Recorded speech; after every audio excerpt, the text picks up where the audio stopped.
சில நேரங்களில் நீங்கள் ரிஜெக்ஷன்ஸை சந்திச்சாலும், சில நேரங்களில் நீங்கள் தோல்விகளை பார்த்தாலும் சோர்வடைஞ்சிடாதீங்க.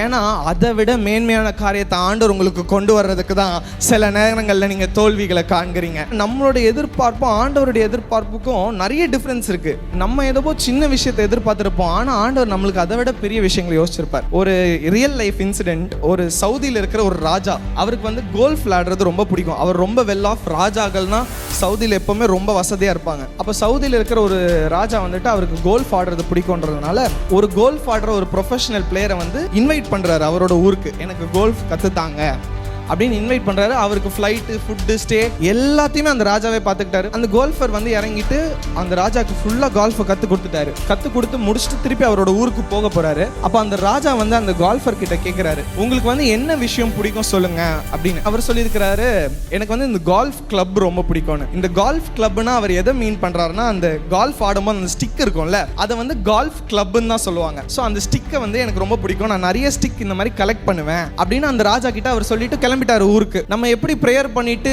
அதுக்கு இன்னும் காரியம் நடக்கலையேன்னு நம்ம யோசிச்சுட்டே இருப்போம். ஒரு மாசம் போகும், 2 மாசம் போகும், என்னடா நம்ம ப்ரேயர் பண்ணது இன்னும் நடக்கவே இல்லையே. 2 மாசம் முடிஞ்சதுக்கு அப்புறம் ஒரு லெட்டர் என்வலப் வருதான். அவர் உடனே என்வலப் எடுத்து திறந்து பார்க்கும்போது யோசிக்கிறாரு, ராஜா கிட்ட இருந்து வந்திருக்கு, சவுதி கிங்னு. அவர் அந்த ஸ்டிக் அனுப்புறதுக்கு தான் காசு அமைச்சிருக்காரு போல அப்படின்னு அதை ஓபன் பண்ணா அதுல போட்டிருக்கான், கோல்ஃப் கிளப் ஸ்டிக் இல்ல, ஒரு 500 ஏக்கர் கோல்ஃப் கிளப்பே அந்த ராஜா அவருக்காக வாங்கி வச்சிருந்தாராம். அது மாதிரிதான் இன்னைக்கு நம்ம யோசிக்கிற காரியங்கள் சின்ன விஷயம், ஆனா நம்மளுடைய ராஜா நம்மளுக்காக பெரிய காரியங்களை வைத்திருக்கிறார். நம்ம யோசிப்போம், என்னடா என்னோட விண்ணப்பம் இன்னும் நிறைவேறலையே, ஆண்டவர் சொன்ன வாக்குத்தத்தங்கள் இன்னும் நிறைவேறலையே.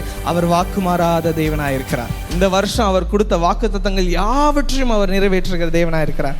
இன்னைக்கு ஆண்டவர் என்ன எதிர்பார்க்கிறாருன்னா, அவருடைய வழிகளில் நீங்க செல்லணும். அவர் காரியத்தை வாய்க்க பண்ணணும்னா அவருடைய வழிகளை நீங்கள் செய்யணும். அதே போல் இன்னைக்கு இந்த வருஷத்தில் உங்களுக்கு என்னென்ன திட்டங்கள் உங்களோட வாழ்க்கையில் வச்சுருக்கீங்களோ அது எல்லாவற்றையும் ஆண்டவர் செயல்படுத்தி நடத்த அவர் வல்லவராக இருக்கிறார்.